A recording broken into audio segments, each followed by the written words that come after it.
February 27, 1945. Cobblestones of Elsdorf glisten with morning frost as the weak winter sun struggles through the smoke-laden German sky in the distance. The rumble of tank engines mingles with the sharp crack of rifle fire echoing between half-collapsed houses.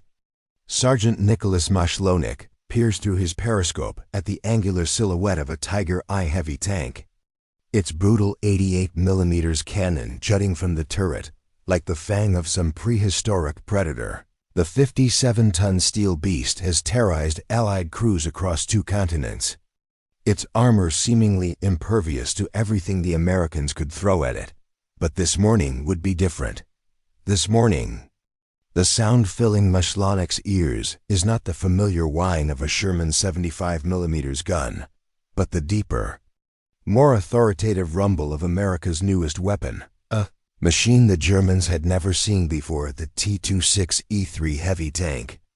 Soon to bear the name of General John J. Pershing, sits 46 tons of American engineering and industrial might, armed with a 90mm cannon that would rewrite the rules of armored warfare on the Western Front. The German tankers of the 9th Panzer Division had grown accustomed to a certain predictability in their encounters with American armor for nearly 3 years.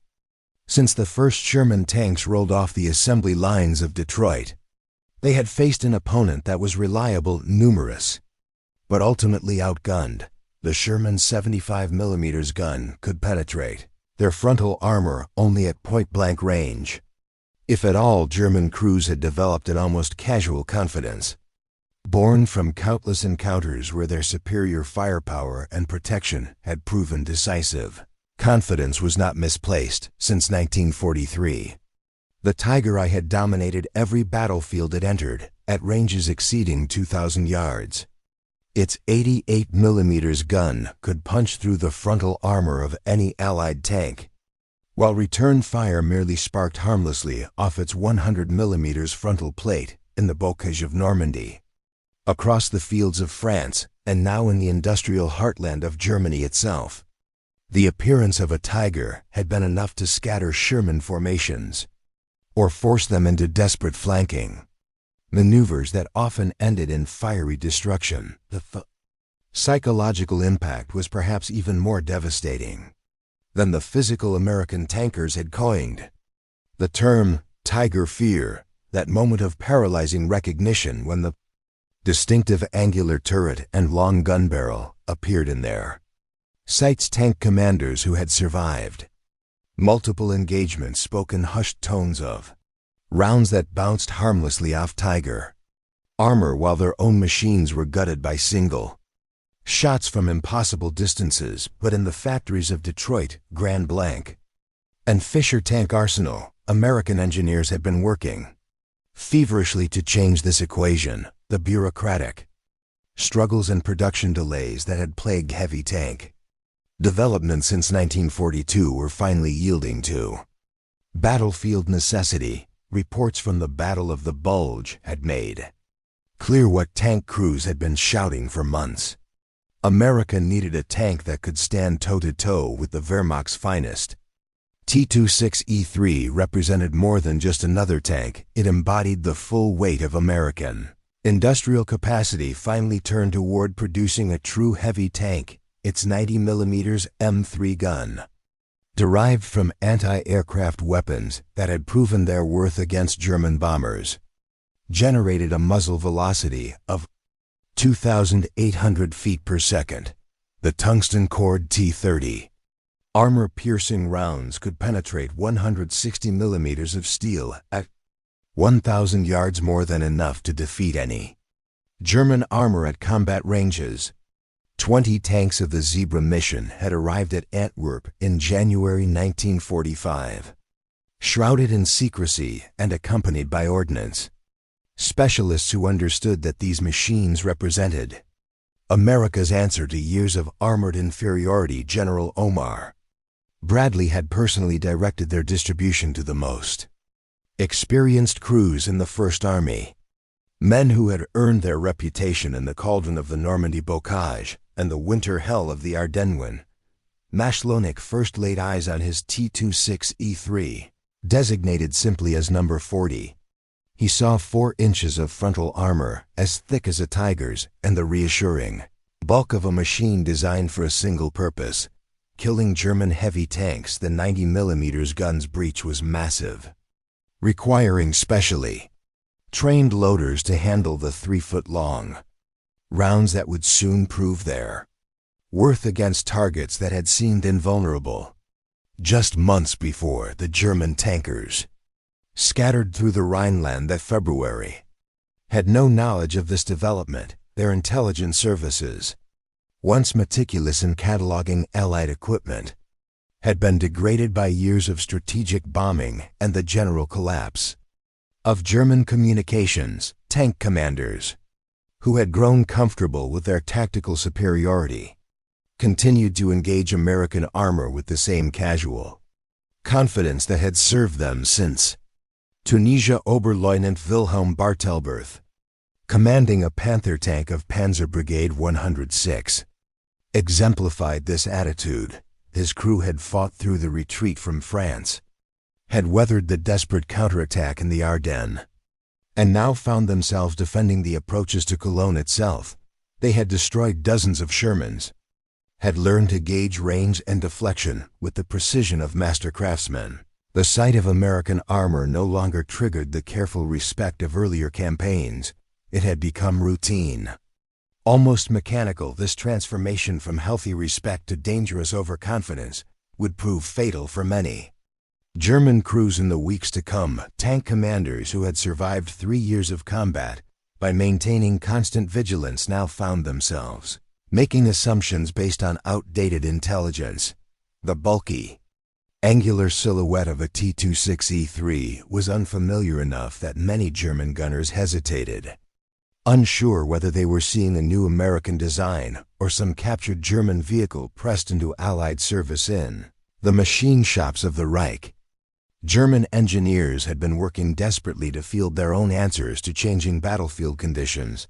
The Tiger II, with its 185mm frontal armor and long 88mm gun, represented the pinnacle of German tank design. But by early 1945, fewer than 500 had been produced. Scattered across multiple fronts and increasingly immobilized by fuel shortages and mechanical breakdowns, the Panther, potentially the finest medium tank of the war, suffered from similar problems. Its sophisticated transmission and final drive, marvels of engineering when functioning properly, had become maintenance nightmares as replacement parts grew scarce and experienced mechanics were lost to Allied bombing or the insatiable demands of multiple frontline units. American tank production, by contrast, had reached industrial levels that defied comprehension. The numbers tell the story with brutal clarity. By February 1945, American factories had produced 49,234 Sherman tanks. The production line at the Fisher Tank Arsenal alone could turn out 6 Shermans per day. Even the relatively complex T-26E3, with its thicker armor and more sophisticated fire control systems, was rolling off assembly lines at rates that German manufacturers could not match even in peacetime. This industrial disparity was about to manifest itself in the most direct possible way through the barrel of a 90mm gun aimed at the heart of the Wehrmacht's most elite units. Mashlonik's encounter at Elsdorf would establish the template for dozens of similar engagements across the crumbling German front. His careful reconnaissance had revealed not just the Tiger's position, but the fundamental change in tactical dynamics that the T-26E3 represented. For the first time since North Africa, American tankers could engage German heavy armor with confidence, knowing that their weapon possessed both the range and penetrating power to achieve decisive results. The Tiger crew, commanded by an experienced sergeant whose name has been lost to history, had positioned their vehicle with the careful attention to terrain that characterized German armored tactics. The partially dug-in position maximized the benefit of their thick frontal armor while providing excellent fields of fire across the approaches to Elsdorf. It was a perfect defensive position against Sherman tanks, but they were not facing the Sherman when Mashlonik ordered his driver to edge forward into firing position. The German crew initially held their fire. The unfamiliar silhouette of the T-26E3 created a moment of fatal hesitation. Tank recognition had become a critical survival skill on both sides, and the angular turret and long gun tube of the American heavy tank did not match any vehicle in their mental catalog of Allied equipment. This moment of uncertainty lasted perhaps 3 seconds, long enough for Mashlonik to aim his first shot at the Tiger's vulnerable belly armor as it attempted to maneuver. The T-30 armor-piercing round struck with a velocity and kinetic energy that no German crew had experienced from American guns. The tungsten penetrator smashed through steel that had deflected dozens of previous attacks, sending white-hot fragments ricocheting through the Tiger's fighting compartment. The second round, aimed at the gun mantlet, demonstrated the 90mm feet-seconds ability to defeat even the Tiger's thickest armor. The impact point, chosen with the precision born of extensive training on German vehicles, sent the penetrator into the crew compartment at an angle that maximized casualty effect. The massive tank, which had seemed invulnerable to American fire just moments before, was transformed into a burning monument to changing tactical realities for German tank commanders observing from concealed positions around Elsdorf. This engagement represented more than the loss of a single Tiger. It marked the end of their tactical superiority. Radio transmissions, intercepted years later by Allied intelligence, reveal the shock and confusion that rippled through German armored units as reports of the new American tank began to circulate. Unknown enemy heavy tank type. Read 1 transmission from the 9th Panzer Division. Gun estimated 88mm or larger. Request immediate intelligence update on American heavy tank capabilities. The response, when it came, was tellingly brief. No information available. Avoid engagement until further notice. This advice proved impossible to follow by early March. T-26E3 tanks were appearing across the First Army front, their distinctive profiles becoming increasingly familiar to German crews, who had learned to approach each engagement with considerably more caution. The casual confidence of earlier campaigns was being replaced by the careful respect that German tankers had once demanded from their opponents. Transformation was particularly evident in urban fighting, where the close ranges and restricted maneuver space had traditionally favored German defensive tactics. American tank commanders, long forced to rely on superior numbers and coordinated infantry support, could now engage German armor directly, confident that their 90mm guns possessed the penetrating power to achieve decisive results at any combat range.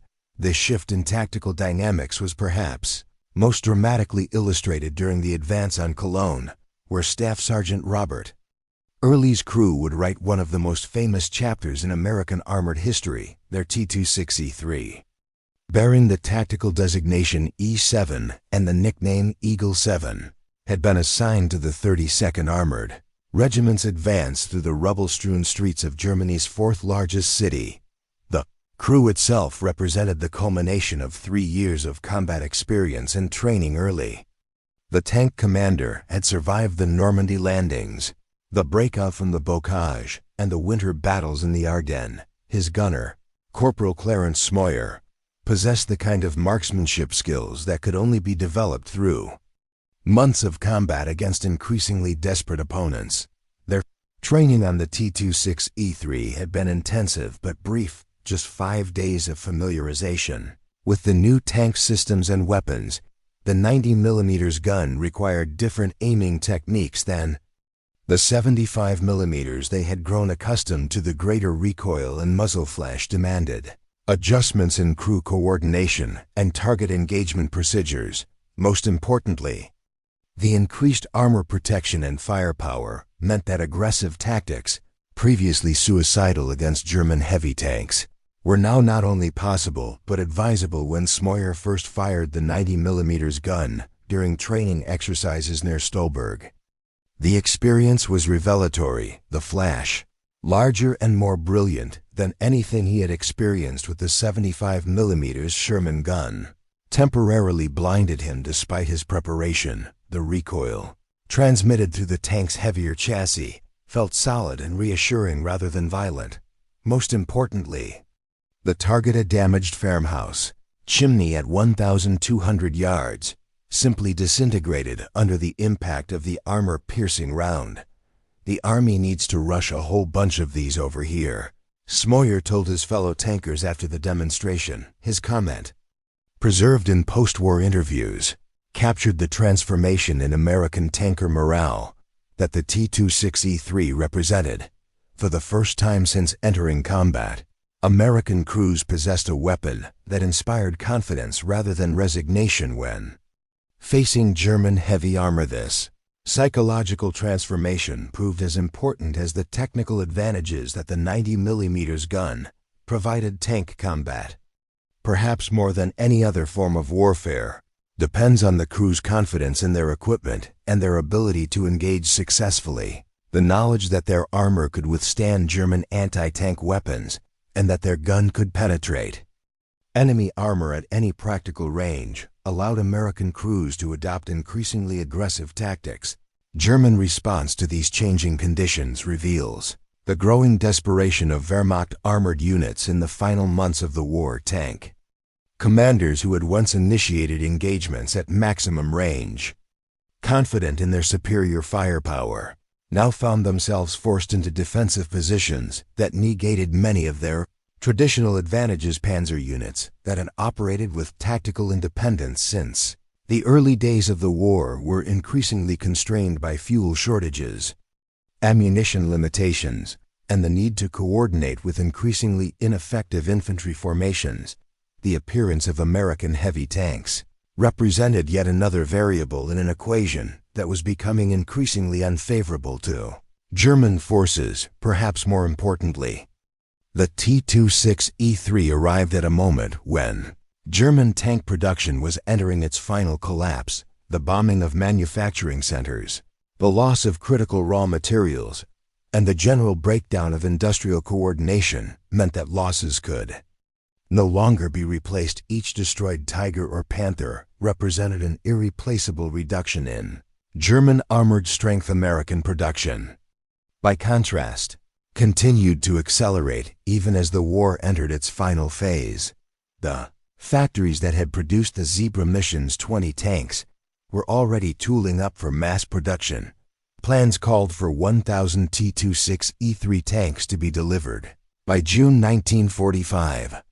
With production ramping up to replace battlefield losses and equip additional armored divisions. This industrial capacity was symbolized by a single, seemingly mundane detail that would prove psychologically devastating to German crews: the ease with which American forces replaced battle-damaged equipment. Sherman tanks knocked out in the morning could often be recovered, repaired, and returned to service by evening. Spare parts, replacement guns, and even complete powertrains were available in quantities that German forces had not seen since 1943. The 90mm gun itself embodied this industrial abundance, unlike German weapons, which required precision machining and exotic alloys that were increasingly scarce. The M3 gun could be manufactured using conventional steel and production techniques already perfected in American factories. The ammunition, while complex, used materials that were readily available and could be produced in virtually unlimited quantities. Each T-30 armor-piercing round represented American industrial might distilled into a 3-foot-long tungsten cord projectile capable of defeating any armor. The Germans could feel the psychological impact on German crews, accustomed to conservation and careful rationing of scarce ammunition, was profound when they observed American tanks firing high explosive rounds at individual targets that German commanders would have engaged only with carefully aimed single Shots. This abundance extended beyond mere quantities to encompass entire categories of equipment that German forces had learned to treat as irreplaceable luxuries. Radio communication, taken for granted by American crews, had become increasingly sporadic for German units as equipment failures mounted and replacement parts became unavailable. The coordination that had characterized German armored operations in earlier campaigns was breaking down, replaced by isolated actions by individual tanks or small groups, operating without effective command and control.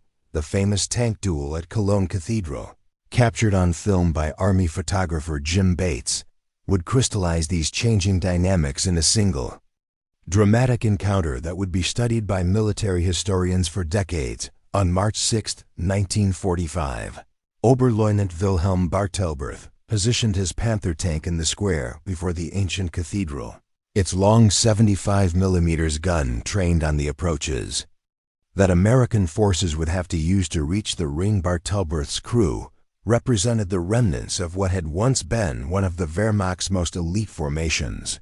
They had fought across France, had participated in the Ardennes offensive, and had retreated step by step through the industrial cities of Western Germany. Their Panther, when functioning properly, remained one of the finest tanks in the world. But by March 1945, functioning properly had become an increasingly rare condition for German armored vehicles. Crews' experience with American tactics led them to expect the usual pattern: Sherman tanks advancing in coordination with infantry, their 75mm or 76mm guns providing fire support while avoiding direct confrontation with German armor. The sight of a single American tank advancing directly toward their position was sufficiently unusual to create a moment of tactical confusion. This confusion was compounded by the unfamiliar appearance of Early's T-26E3, the angular turret, distinctive gun tube, and overall silhouette did not match the German crew's mental catalog of American vehicles in the split-second decision-making that characterized tank combat. This moment of identification uncertainty proved fatal. Smoyer's first 90mm armor-piercing round struck the Panther's right side armor with kinetic energy that exceeded anything German crews had experienced from American guns. The tungsten penetrator, designed specifically to defeat sloped armor of the type used on the Panther, punched through steel that had previously been proof against Allied anti-tank weapons. The immediate result was catastrophic. The penetrator, maintaining much of its velocity after breakthrough, sent white-hot fragments ricocheting through the Panther's fighting compartment. The impact location, just below the turret ring, was chosen with precise knowledge of German tank construction, a targeting technique that had been refined through months of testing on captured vehicles. Bartelberth's survival was almost miraculous. His position in the commander's cupola placed him above the worst effects of the penetrating round, allowing him to escape through the top hatch as his tank began to burn. The loader, less fortunately positioned, emerged with his clothing ablaze, a common fate for crew members caught in the path of high-velocity penetrators. The second and third rounds from Smoyer's gun served to ensure the Panther's complete destruction while also demonstrating the 90M's effectiveness against different armor angles and thicknesses. Each impact point was carefully chosen to maximize damage and prevent any possibility of the German crew returning to action. For the German survivors fleeing through Cologne's rubble-strewn streets, this encounter represented more than a tactical defeat. It marked the final collapse of their technological superiority. Tank crews who had grown accustomed to engaging American armor with confidence now faced opponents who possessed equivalent or superior firepower and protection. The psychological impact extended beyond individual crews to encompass entire formations. Radio intercepts from the final weeks of the war reveal German commanders increasingly reluctant to commit their remaining armor to engagements where American heavy tanks might be present. Orders that had once read "advance and engage" were replaced by defensive instructions emphasizing concealment and withdrawal. This transformation in German tactics represented a fundamental shift in the armored warfare that had characterized the conflict since 1940. Wehrmacht doctrine, based on aggressive offensive action and technological superiority, was replaced by increasingly desperate defensive measures that acknowledged American tactical and technical parity. The broader implications of this shift extended far beyond individual tank battles to encompass the entire structure of German resistance in the West. Panzer divisions that had once served as mobile reserves, capable of rapid concentration against Allied breakthroughs, were increasingly tied to static defensive positions, where their mobility advantages were negated. American commanders, recognizing this change, adapted their tactics accordingly. Tank formations that had operated cautiously in the face of German armor now adopted increasingly aggressive postures, confident that their T-26E3 tanks could engage any opponent they might encounter. The industrial symbolism embedded in each encounter between German and American armor became increasingly evident as the campaign progressed. Each T-26E3 represented not just superior firepower and protection, but the industrial capacity to produce such vehicles in quantities that German forces could not match. The tungsten cores of the T-30 armor-piercing rounds came from stockpiles that dwarfed German supplies of exotic metals.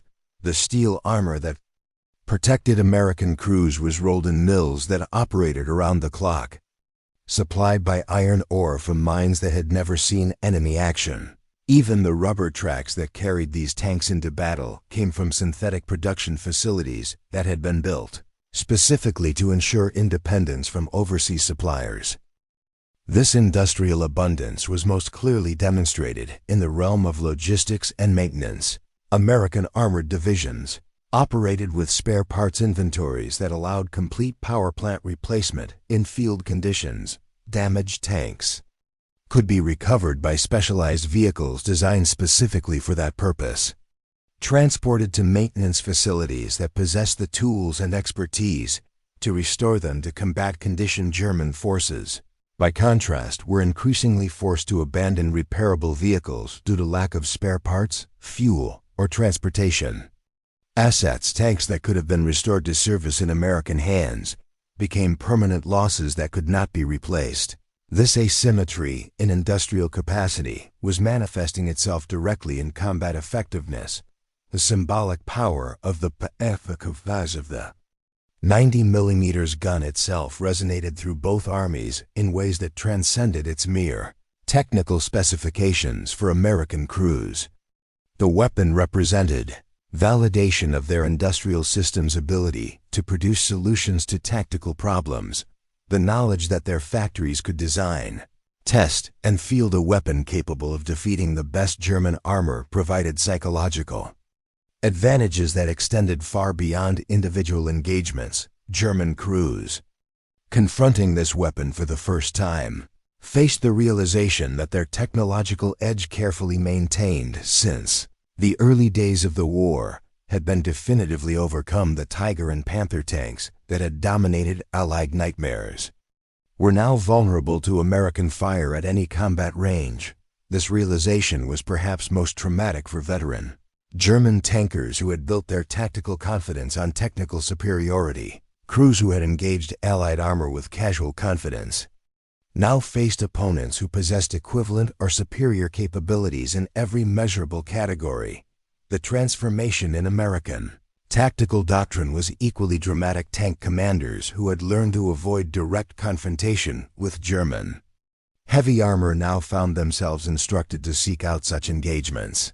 The T-26E3's capabilities allowed American forces to adopt German-style tactics that emphasized firepower and aggressive action.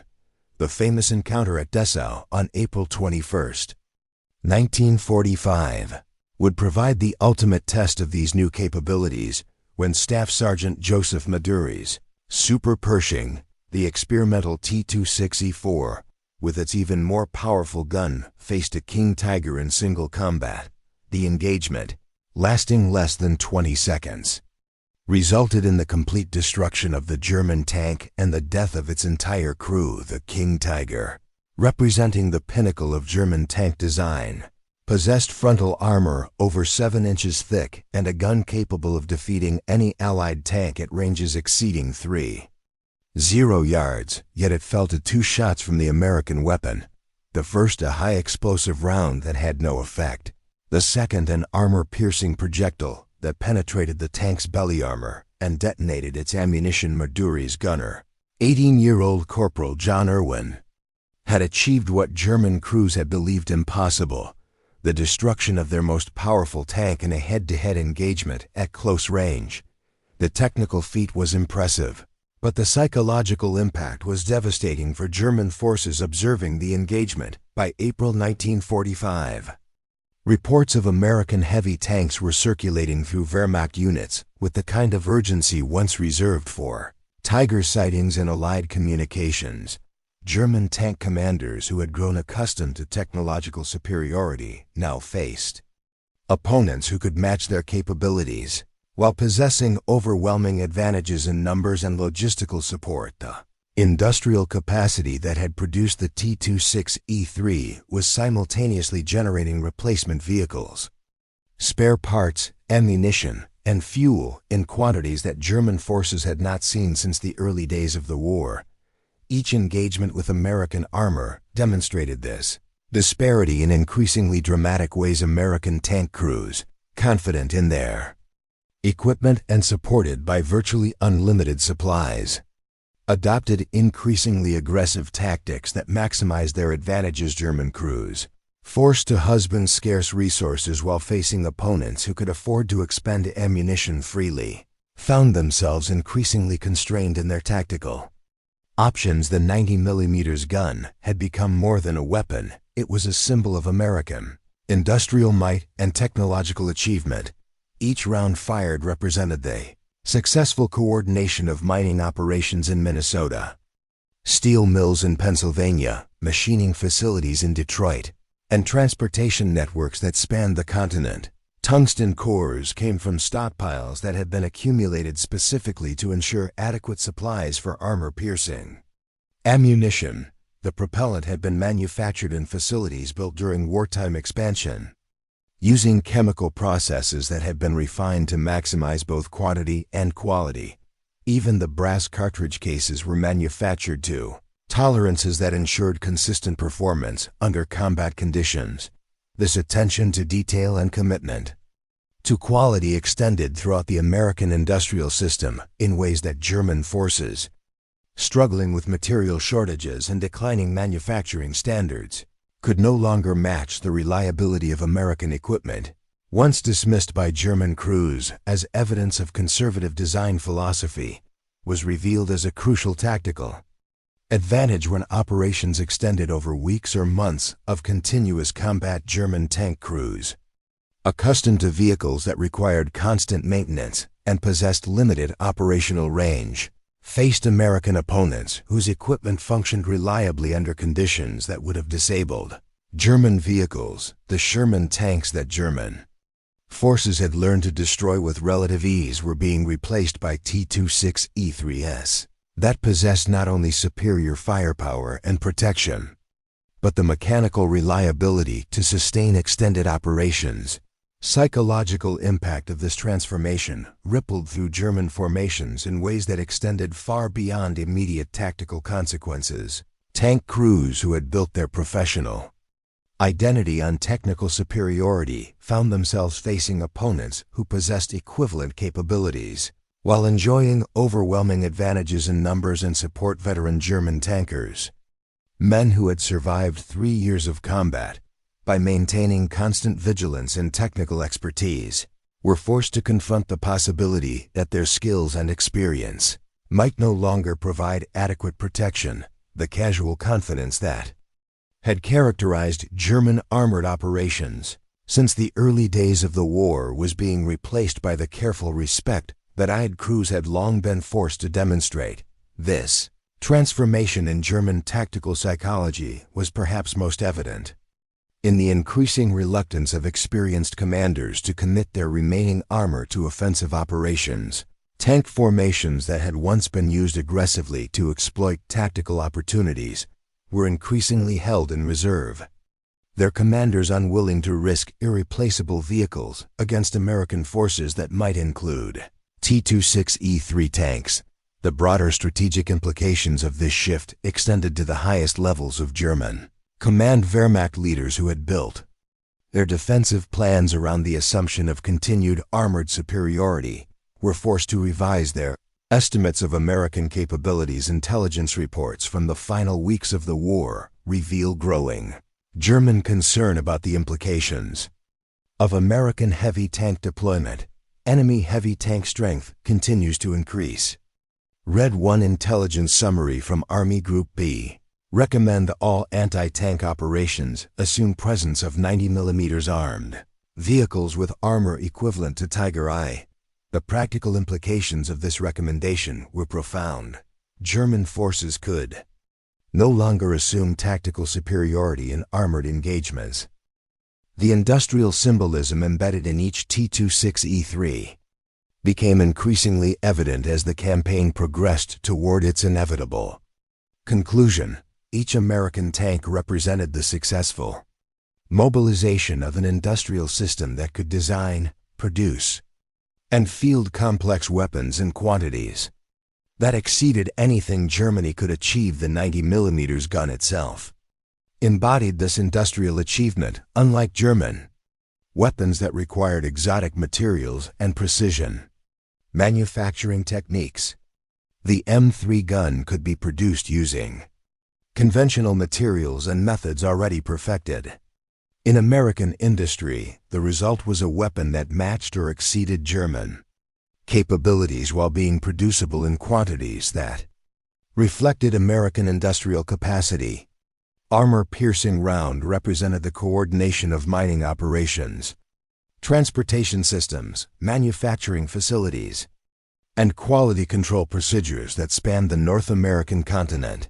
The tungsten cores came from carefully managed stockpiles, the steel cases from mills that operated continuously, the propellant from chemical plants that had been constructed specifically to support wartime ammunition requirements.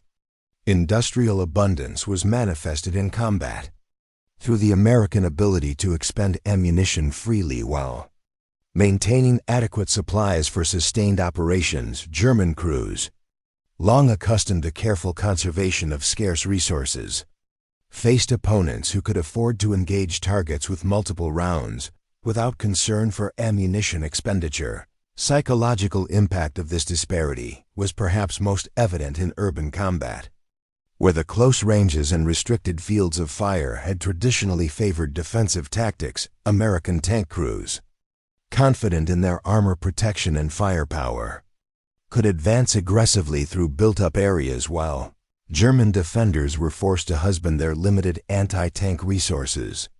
Symbolic power of American industrial capacity extended beyond mere quantities to encompass entire categories of equipment that German forces had learned to treat as irreplaceable: radio equipment, optical systems, mechanical components, and even basic consumables like lubricants and filters were available to American forces in quantities that reflected a fully mobilized industrial economy. German crews, observing this abundance through the lens of their own increasing scarcity, confronted the reality of facing an opponent whose material advantages were growing stronger as the war progressed. Each encounter with American forces demonstrated this disparity in increasingly dramatic ways. The T-26E3, rolling through the ruins of German cities in those final weeks, carried more than just a 90mm gun and 4 inches of armor. It bore the weight of American industrial achievement and the promise of decisive tactical superiority. German tank crews who had once laughed at American technical capabilities now faced opponents who could match their skills while possessing overwhelming advantages in equipment and support. The laughter had died in the throats of German tankers as the reality of American heavy tanks became undeniable. The 90mm gun that had once existed only as a theoretical threat was now punching through Tiger armor with devastating effectiveness. The industrial Capacity that German leaders had dismissed as irrelevant to tactical considerations was manifesting itself in the form of weapons that could defeat the Wehrmacht's finest equipment in the smoking ruins of Cologne Cathedral. Among the twisted remains of German tanks that had seemed invincible just months before lay the evidence of a fundamental transformation in armored warfare. The age of German technical superiority was ending, not through gradual obsolescence, but through the sudden appearance of American weapons that exceeded German capabilities in every measurable category. Tiger crews who had terrorized Allied armor for 3 years now faced opponents who possessed superior firepower, equivalent protection, and the industrial support to sustain operations indefinitely. The psychological shock of this reversal would echo through surviving German accounts for decades after the war's end. Sergeant Gustav Schaefer, the machine gunner who had escaped from the Panzer IV destroyed by M26 Pershing, would later write, "We had grown so accustomed to our superiority that we had forgotten it was not permanent. When I saw that American tank destroy our Panzer with a single shot, I knew the war was truly lost, not because of that one tank, but because of what it represented in America that could build weapons as good as ours, and build them in numbers we could never match." The 90mm gun that had blown German Tigers apart was more than a weapon. It was a declaration that American industry had finally answered the challenge of German technical excellence. The laughter of German tank crews, born from 3 years of tactical superiority, had been silenced by the thunder of American guns that could match any weapon the Wehrmacht possessed in the end.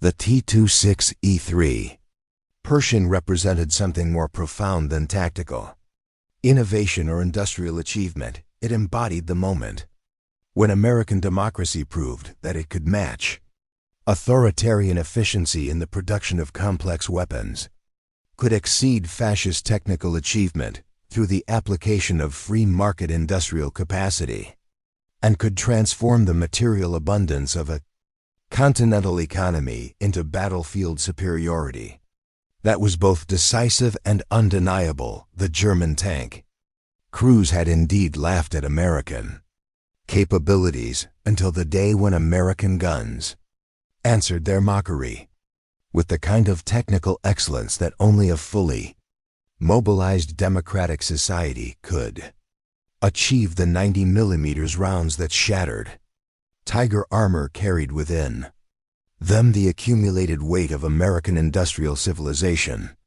transformed through the alchemy of wartime production into weapons that could defeat the finest equipment that authoritarian engineering could produce. The silence that followed the destruction of German armor was not merely the absence of tank engines and gun reports, it was the silence of a tactical revolution that had rewritten the fundamental equations of armored warfare. The age of German supremacy had ended not with a whimper, but with the crack of 90mm guns that announced America's arrival as the world's dominant military-industrial power. In that transformation, symbolized by tungsten penetrators punching through previously invulnerable armor, lay the larger truth about democracy's capacity to respond to existential challenges. The factories that had produced consumer goods in peacetime had been transformed into arsenals of democracy that could outproduce, outdesign, and ultimately outfight the military-industrial systems of totalitarian regimes. Laughter of German tank crews had been silenced forever, replaced by the recognition that they faced opponents who possessed not only equivalent technical capabilities, but the industrial foundation to sustain and expand those capabilities indefinitely. The 90mm gun that destroyed their Tigers was merely the first indication of what American industry could accomplish when fully mobilized in defense of democratic ideals. The war's end would come within weeks of these final tank battles, but the transformation they represented would echo through the subsequent decades of the Cold War and beyond. The industrial capacity that had produced the T-26E3 Pershing would continue to evolve, creating weapon systems that would define American military superiority for generations to come. German tank crews who had laughed at American technical capabilities learned, in those final weeks of the war, that democracy's response to authoritarian challenge was not weakness or inefficiency, but the kind of total mobilization that could transform an entire continental economy into a weapons production system that exceeded anything the world had ever seen. 90mm guns that blew their tigers apart were democracies. Answer to fascist technical achievement, and answer that was definitive, devastating, and undeniably superior to anything that authoritarian systems could produce. In that superiority lay the promise of freedom's ultimate triumph over tyranny, secured not through moral arguments alone, but through the production of weapons that could defend democratic ideals with unprecedented effectiveness. The silence that followed the last German tank battle was the silence of recognition, the moment when even the Wehrmacht's finest acknowledged that they faced opponents who had surpassed them not only in numbers, but in the fundamental capacity to transform industrial potential into military reality. The age of American military-industrial dominance had begun, announced by the thunder of 90mm guns that would echo through history as the sound of democracy's victory over authoritarian ambition.